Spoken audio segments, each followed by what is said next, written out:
성공하는 사람들의 7가지 습관이라고 하는 책을 쓴 스티븐 코비라고 하는 사람이 있습니다. 이 사람은 현대인의 삶을 이제 사다리 오르기다라고 그렇게 비유하면서 이런 이야기를 했어요. 많은 사람이 인생의 성공이라는 꼭대기에 오르기 위해 숨 쉴 틈 없이 빨리 사다리를 타고 올라간다. 그러나 마침내 정상에 올랐을 때 그들은 자신의 사다리가 엉뚱한 벽에 걸쳐져 있다는 충격적인 사실을 발견하게 된다라고 하는 이러한 말을 했어요. 자, 성공하는 사람들의 7가지 습관이라고 하는 그런 이제 책을 쓴 사람이 인생을 살아가는 사람들의 모습을 보니까 참 성공이라고 하는 그 꼭대기에 올라가기 위해서 참 숨 쉴 틈 없이 그렇게 빨리 사다리를 타고 올라가려고 하는데 결국 그 꼭대기까지 어떻게든 올라가서 바라보게 되니까 자기가 올라가야 됐던 벽이 아니라 엉뚱한 벽에 올라가서 정상에 섰다라고 하는 거죠. 과연 그것을 성공이다라고 이야기할 수 있을까요? 자기가 진짜 바라고 원하는 그러한 벽에 올라가야지 되는데 자기를 정말 행복하게 하고 기쁘게 할 수 있는 그러한 정상에 올라가 있어야지 되는데 힘들게 사다리를 타고 올라갔더니 그 벽이 엉뚱한 벽이었다라고 한다면은 세상에 이것보다 더 허무한 그러한 모습이 어디 있을까요? 아무리 그 꼭대기에 올라갔다 하더라도 그 꼭대기에 올라간 사람이 자신이 원하거나 자신이 바라는 그러한 삶이 아니다라고 한다면은 마냥 좋다라고 그렇게 이야기하기는 어려울 것입니다. 오늘 말씀에서도 이렇게 이야기를 하고 있습니다. 성경에서는 우리 사람이 올라가서는 안 되는 그러한 벽에 대해서 이야기를 하고 있는 것과 같아요. 지혜로운 벽, 용맹의 벽, 부자가 되는 부함의 벽, 세상에서 요구하고 세상이 많이 바라는 그러한 벽들이 있습니다. 이 벽들에 올라가면 참 좋을 것 같습니다. 지혜로운 벽을 사다리 타고 올라가서 그 꼭대기에 있다고 한다면 얼마나 좋을까요?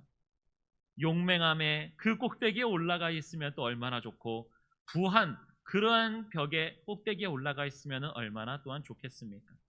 그런데 오늘 말씀에서는 그러한 벽에 올라가지 말고 그러한 것들도 자랑하지 말라라고 이야기하고 있습니다. 그러한 벽들이 인생에서의 그러한 벽들이 우리의 자랑이 될 수 없다라고 이야기하는 거예요. 그것들이 아무리 우리에게 안전해 보이고 그것이 우리에게 아무리 좋은 그러한 모습으로 보인다 하더라도 이 모든 것들은 다 허무하게 무너져 버리는 것과 같다라고 그렇게 이야기하는 것입니다. 예레미야서가 언제 쓰여진 것입니까? 이스라엘이 멸망하고 남유다만 남아 있을 때에 그 남유다 또한 멸망을 앞두고 있는 그러한 시기였습니다. 남유다는 자신들이 강하고 자신들이 하나님의 사람들이다라고 하면서 멸망하지 않을 것에 대해서 단단히 착각하고 믿고 있었던 사람들이에요.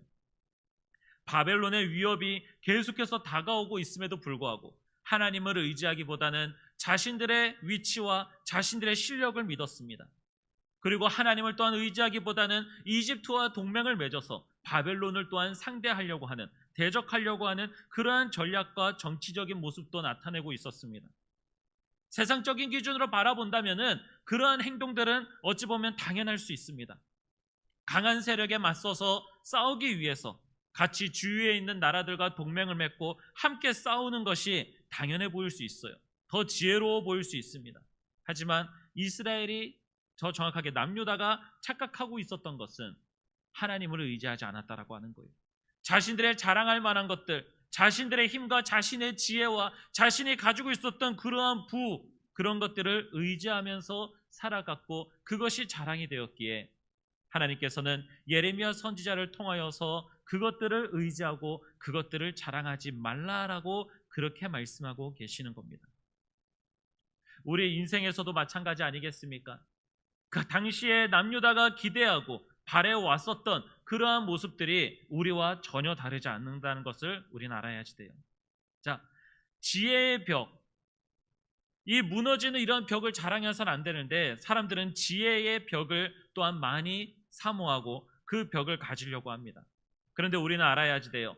사람의 지혜는 한계가 있다라고 하는 것입니다. 오늘 말씀 23절에서 시작하는 내용은 그렇습니다. 지혜로운 자는 그의 지혜를 자랑하지 말라라고 이야기하고 있어요. 왜 하필이면은 이 지혜를 자랑하지 말라라고 이야기할까요? 바로 고린도전서 3장 19절 말씀을 통해서 우리는 그 이유를 알 수 있습니다. 이 세상 지혜는 하나님께 어리석은 것이니 기록된 바 지혜 있는 자들로 하여금 자기 꾀에 빠지게 하시느니라고 성경은 이야기하고 있어요. 세상에 있는 지혜는 하나님 앞에서 어리석은 것이다 라고 이야기하는 거예요.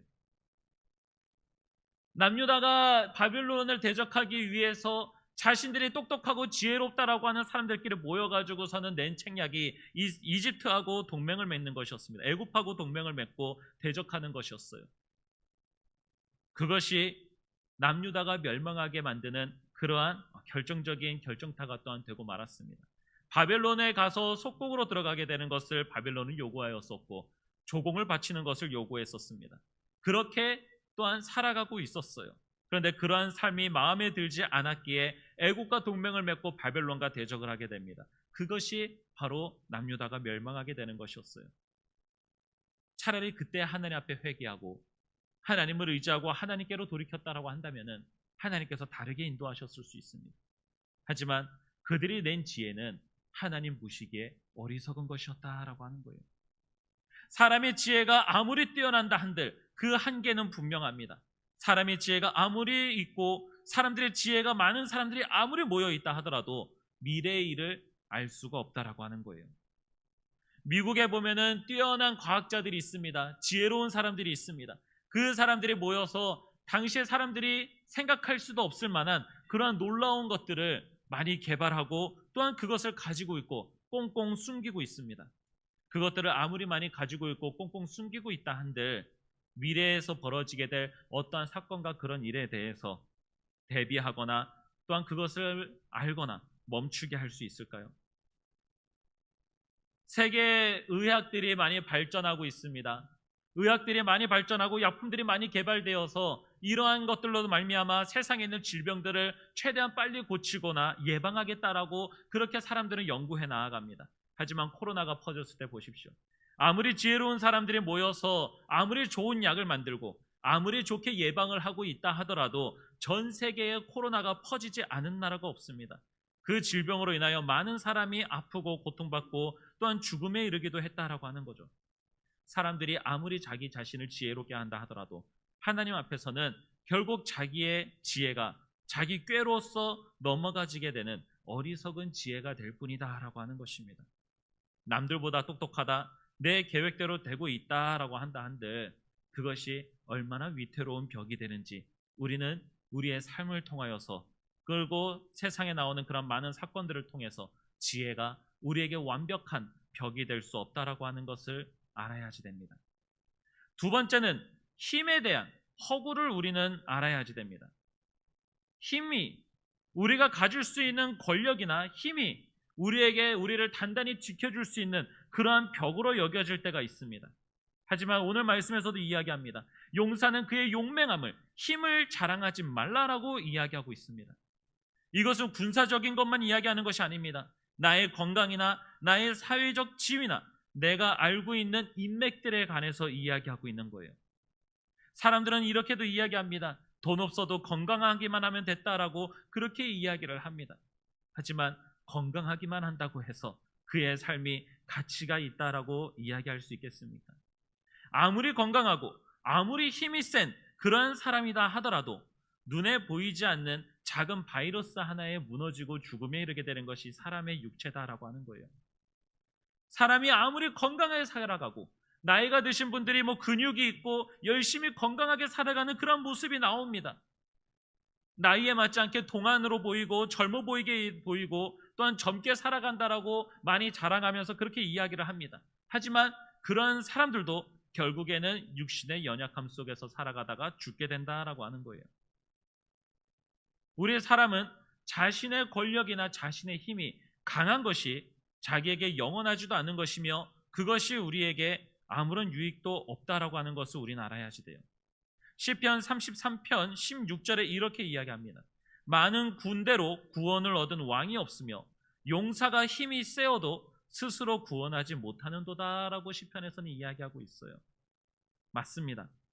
아무리 많은 군대를 가지고 있는 그러한 왕이다 하더라도 결국 죽음을 맞이하게 되는 것이고, 힘이 아무리 센 그러한 용사가 있다 하더라도 혼자서 아무것도 할 수 없는 존재다라고 하는 것이 바로 인간이라고 하는 거예요. 자기 자신을 믿고 자기 자신의 힘을 믿고 자기 자신을 믿고 있는 사람은 그것보다도 불쌍한 사람이 없습니다. 얼마나 주위에 믿을 수 있는 것이 없고 의지할 수 있는 것이 없고 함께할 수 있는 것이 없으면은 자신의 힘을 믿고 있겠습니까? 권력이 아무리 많은 사람이다 하더라도 결국에는 그 사람도 죽고 자신에게 두려워하는 것들이 언젠간 나타난다라고 하는 거예요. 우리가 잘 알고 있는 진시 황제가 있습니다. 중국을 처음으로 통일했었던 그러한 황제예요.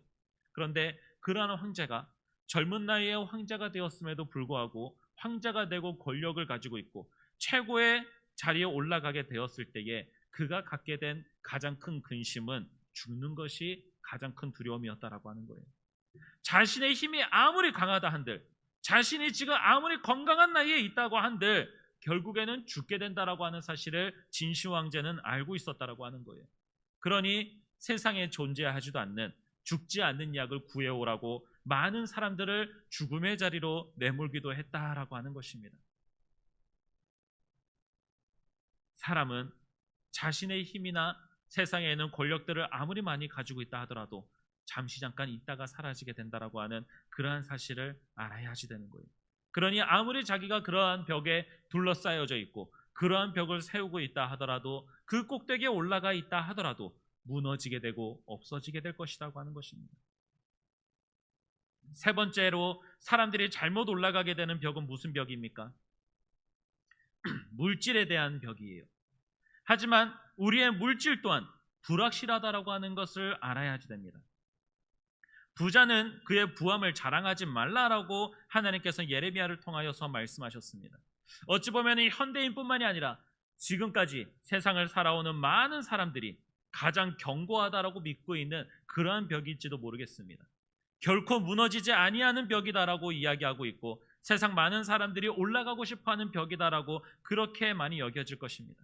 하다못해서 이 돈이라고 하는 것이 신처럼 여겨질 때도 있다라고 하는 거예요. 돈이 많으면 신처럼 살아갈 수 있습니다. 자신이 원하는 것을 이룰 수 있고 가질 수 있는 것을 가질 수 있습니다. 자기가 할 수 있는 것들을 다 할 수 있습니다. 어찌 보면은 정말 하나님처럼 말로써 말만 하면 다 이루어지게끔 만들어주는 것이 바로 돈입니다. 그러니 돈이 있으면 물질이 많으면 세상에 있는 그 어떤 것보다도 든든하게 세워질 것 같습니다. 하지만 잠언 23장 5절에 이렇게 이야기합니다. 네가 어찌 허무한 것에 주목하겠느냐? 정령이 재물은 스스로 날개를 내어 하늘을 나는 독수리처럼 날아가리라 라고 이렇게 이야기하고 있어요. 재물이 아무리 자기에게 있다 한들 재물 스스로 날개를 내어서 하늘로 날아가 버리는 것처럼 돈은 가지고 있어도 허무하게 날아가 버리는 것이 물질이다라고 하는 것입니다. 그리고 물질로서 모든 것을 할 수 있다라고 생각을 하지만 이러한 말이 있더라고요. 돈으로 좋은 침대를 살 수는 있지만 잠을 살 수는 없다라고 이렇게 이야기하는 것이 있더라고요. 그렇습니다. 돈이 많으면 많은 것을 가질 수 있는 것 같고 많은 것을 할 수 있는 것 같습니다. 그래서 좋은 침대, 남들이 갖지 못한 그런 좋은 침대를 살 수 있습니다. 가질 수 있겠죠.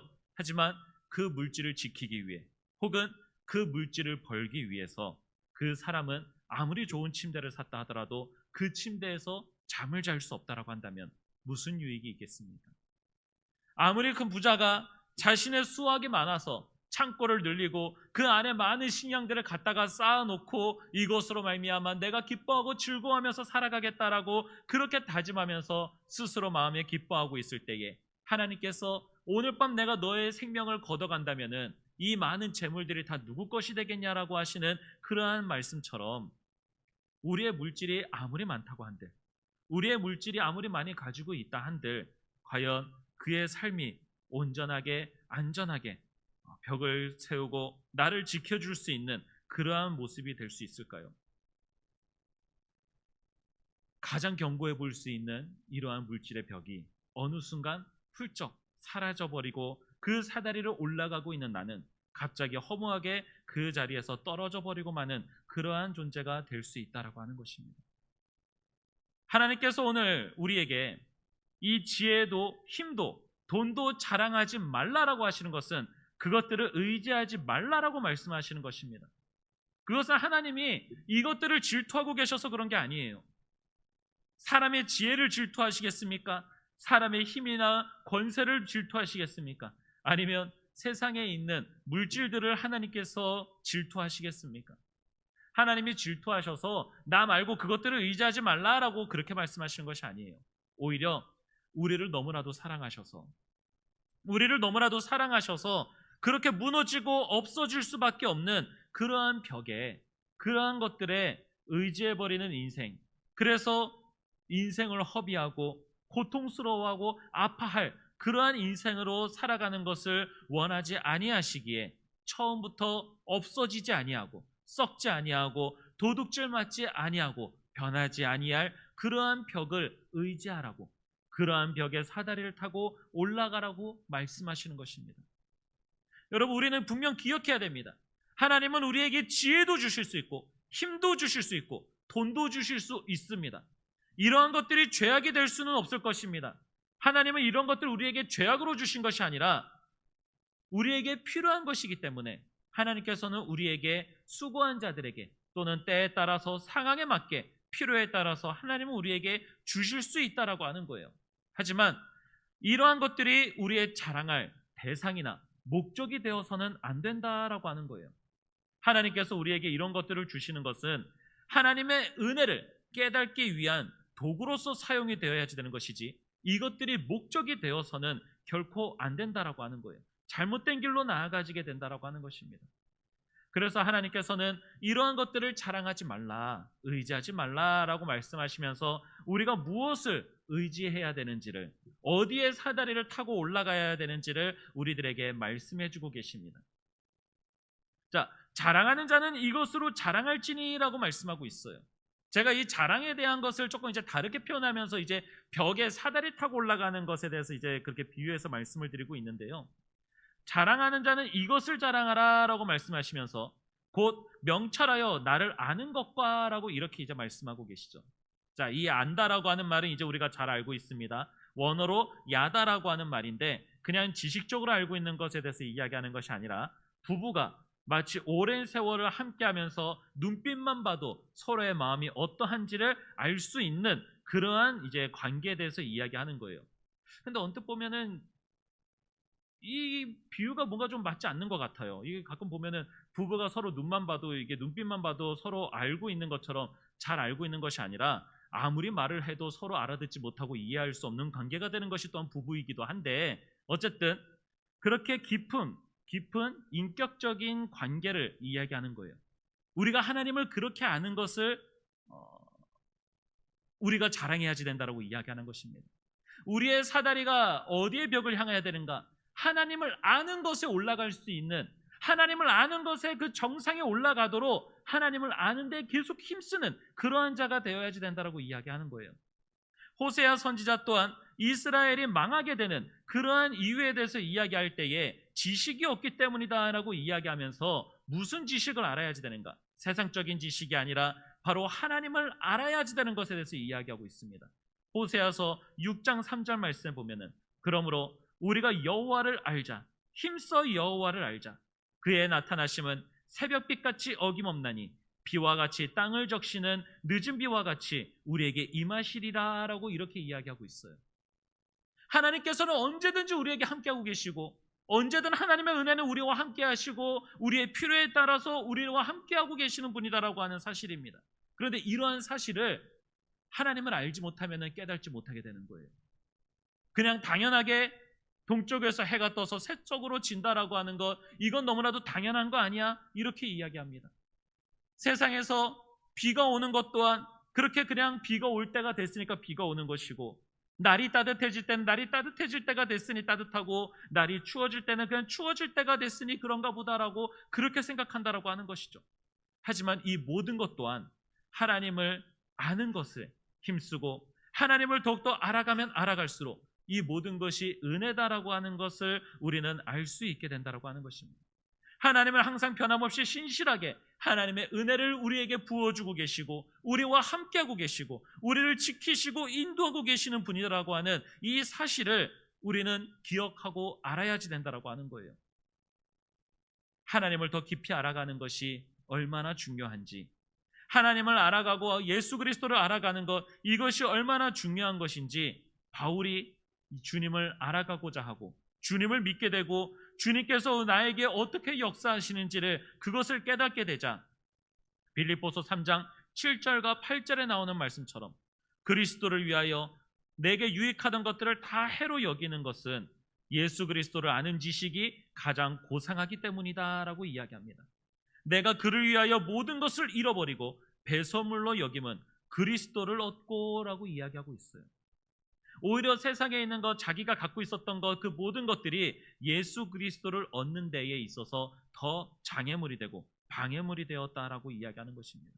그리고 내가 아무리 많은 물질과 내가 아무리 좋은 가문과 명예를 가지고 있다 하더라도 하다못해 자기가 가지고 있었던 세계 최고의 시민권, 로마의 시민권을 가지고 있다 하더라도 그것조차도 예수 그리스도를 아는 지식 앞에서는 배설물과도 같았다라고 그렇게 이야기하고 있는 거예요.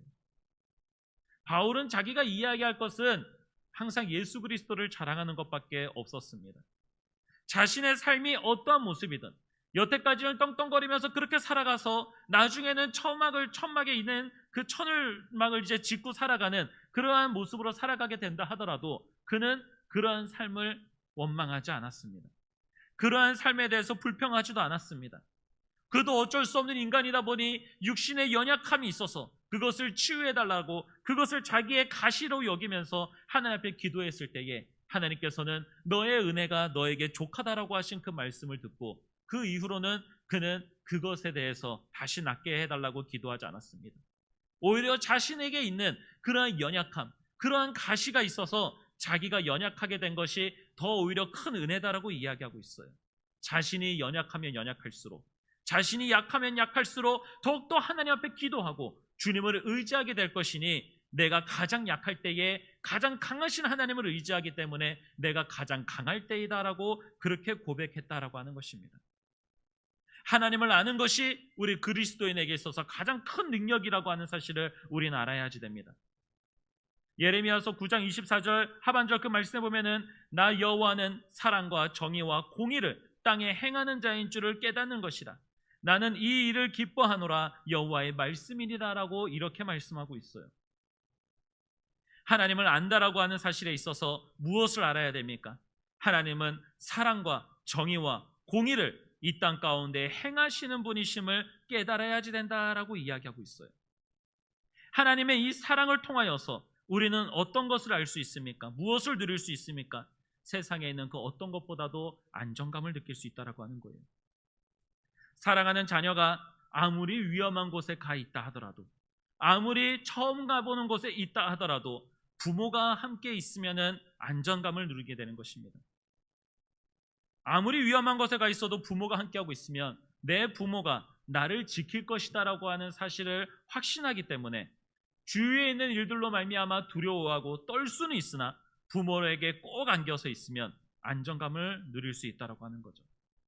세상을 살아가면서 내가 좀 부족하고 내가 좀 넘어지고 내가 좀 연약하고 실패하는 삶을 살아가고 있고 남들보다 비참한 삶을 살아가고 있다라고 하고 있을 때에 주님께서 나와 함께하고 계신다라고 한다면, 주님이 나를 사랑하고 계신다라고 한다면은 그 어려움과 그 힘든 일들이 나를 얼마나 두렵게 할 수 있겠습니까? 나를 얼마나 나의 삶에 있어서 실패자로 녹일 수 있겠습니까? 그럴 수 없습니다. 하나님이 나를 사랑하고 계시기 때문에 나의 가치가 예수 그리스도보다도 더 나를 사랑하고 계시고 나의 삶을 인도하고 계시고 함께하고 계시기 때문에 우리는 주님이 함께 하심으로 말미암아 세상에 있는 그 어떤 가운데서도 안정감을 우리는 누릴 수 있다라고 하는 거예요. 안전할 수 있다라고 하는 것입니다. 그리고 주님의 정의와 공의를 알게 됨으로써 세상에 있는 많은 불의와 세상에 있는 많은 억압과 세상의 불합리한 일들, 내 생각과는 맞지 않는 그러한 일들 속에서도 하나님을 향한 소망을 잃지 않을 수 있다라고 하는 거예요. 세상을 바라보면은 악한 자가 잘 되는 것 같습니다. 정직한 자가 손해보는 것 같고 내 생각과 다른 그러한 인생들을 살아가는 사람들이 참 많습니다. 그들이 너무 잘 되는 것을 통하여서 나는 왜 이렇게 되는 것인가? 왜 저 사람은 저렇게 잘 되고 있는가? 참 이 세상은 정의가 없다. 세상은 참 불합리하다. 그렇게 여기면서 살아갈 수 있어요. 하지만 알아야지 됩니다. 하나님께서는 정의롭고 공의로우신 분이다라고 하는 거예요. 모든 것을 하나님의 뜻대로 인도하고 계시고 하나님께서는 선한 것에 선으로 갚으시고 악한 것을 악으로 갚으시는 분임을 우리는 분명 알아야지 됩니다. 물론 회개하고 돌이키는 자들에 대하여서는 악하다 하더라도 선으로 갚으실 것입니다. 하지만 분명한 것은 하나님을 믿지 않고 하나님 앞에서 불의하게 행하는 것에 대하여서는 하나님께서는 분명 그의 죄값을 물으신다라고 하는 사실을 알아야지 돼요. 하지만 중요한 것은 그것을 니들이 갚으려고 하지 마라. 니들이 받으려고 하지 말라라고 하시는 것입니다.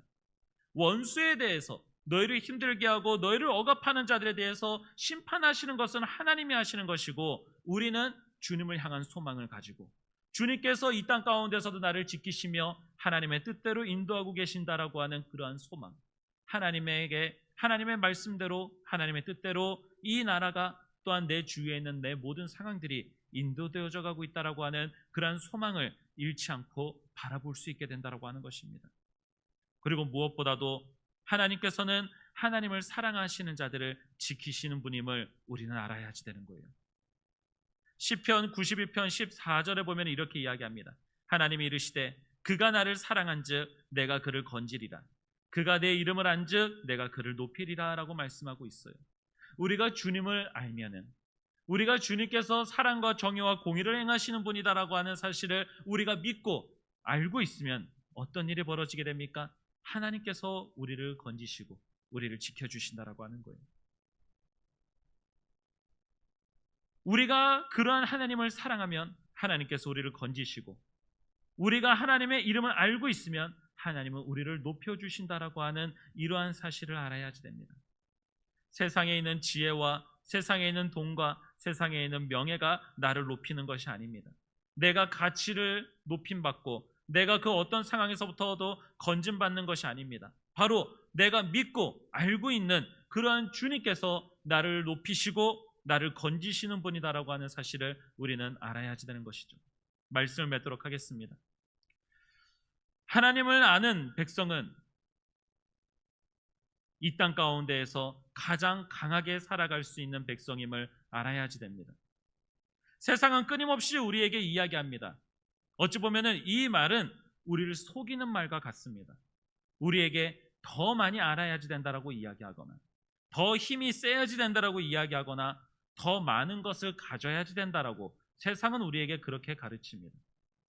세상은 결국 무너질 그러한 벽을 향하여서 우리의 사다리를 걸라고 우리의 노력과 우리의 모든 것을 그곳에 걸고 올라가라고 이야기하고 있어요. 하지만 성경은 이야기합니다. 그러한 것들이 얼마나 허무한지를 바라봐라. 그러한 것들을 아무리 많이 가지려고 한들, 아니 가졌다 한들 그것들이 그 사람의 삶을 영원토록 지켜주고 안전한 것이냐라고 그렇게 이야기하는 것이죠. 그러면서 이야기하는 것입니다. 영원히 변치 않을 그러한 벽에다가 너희의 사다리를 걸어라. 여호와를 아는 지식, 여호와를 알아가는 그 모든 것에 너희의 인생을 걸고 너희가 바라고 살아가야 된다라고 그렇게 이야기하는 거예요. 이 결론을 말씀드릴 때에 하나님을 아는 백성은 가장 강한 백성이다라고 말씀을 드렸죠. 이것이 다니엘서에 있는 말씀을 통해서 고백을 하게 되었습니다. 다니엘서 11장의 이제 말씀을 보면서 특히 32절 말씀에 보면은 이러한 말씀이 있습니다.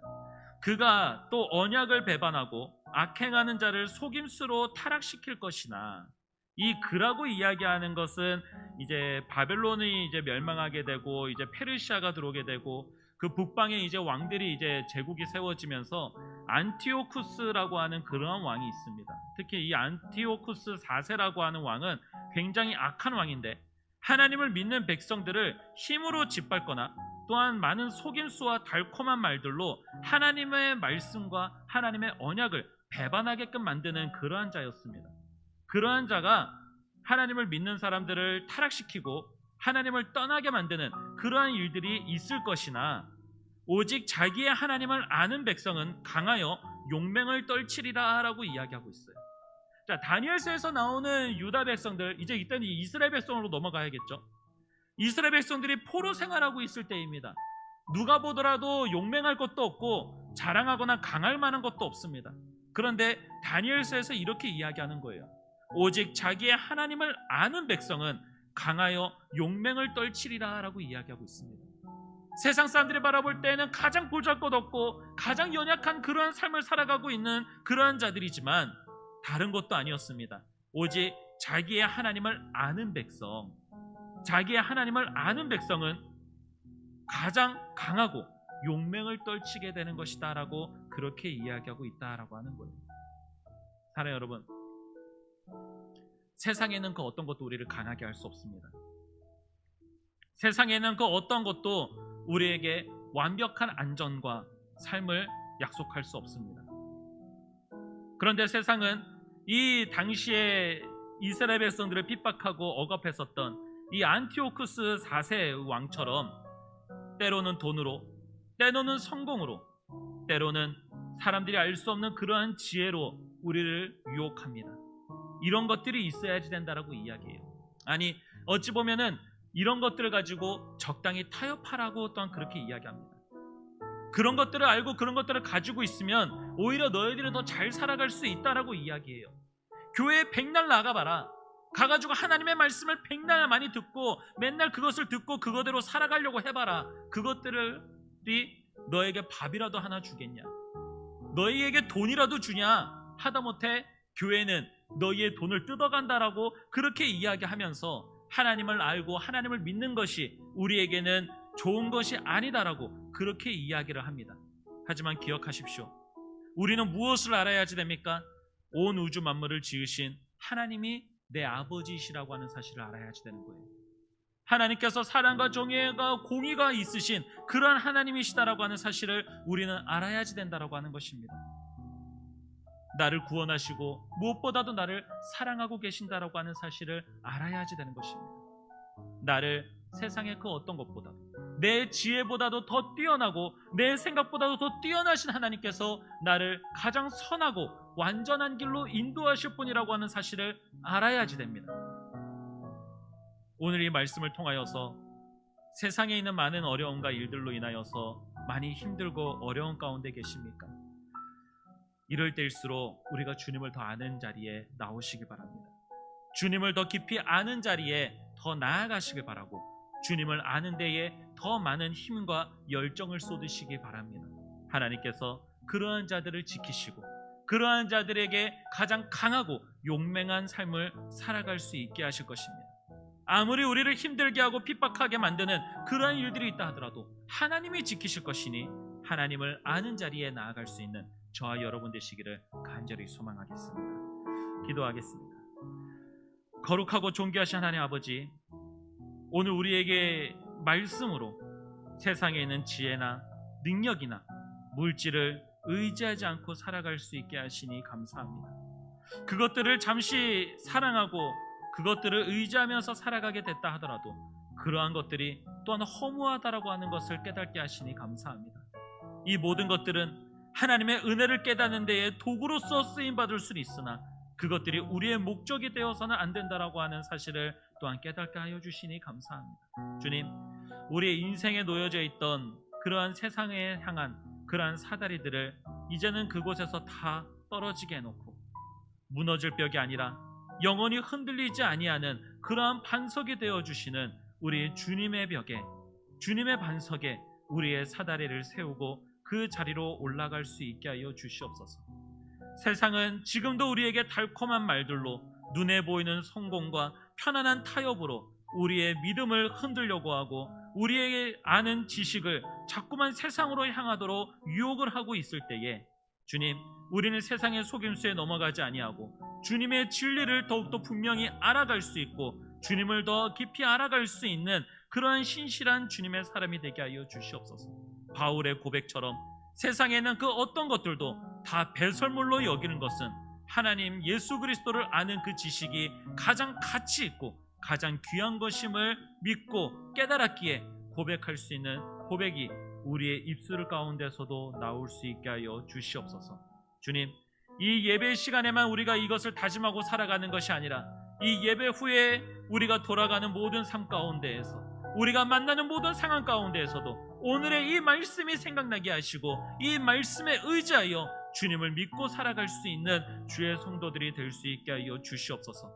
남은 한 주간도 하나님의 말씀에 의지하여 넉넉히 말씀으로 승리해 나아가는 삶을 살아갈 수 있게 하시고, 말씀으로 세상에 있는 많은 일들 가운데에서 승리하면서 살아가게 되는 그 승리의 기쁨을 조금씩 맛보게 하셔서 세상이 아닌 하나님의 말씀으로만 만족하며 살아갈 수 있는, 그 말씀으로만 승리하며 살아갈 수 있는 주의 사람들이 될 수 있게 하여 주시옵소서. 오늘도 우리를 이 자리에 불러주신 은혜 감사합니다. 예수 그리스도의 이름으로 기도드립니다. 아멘.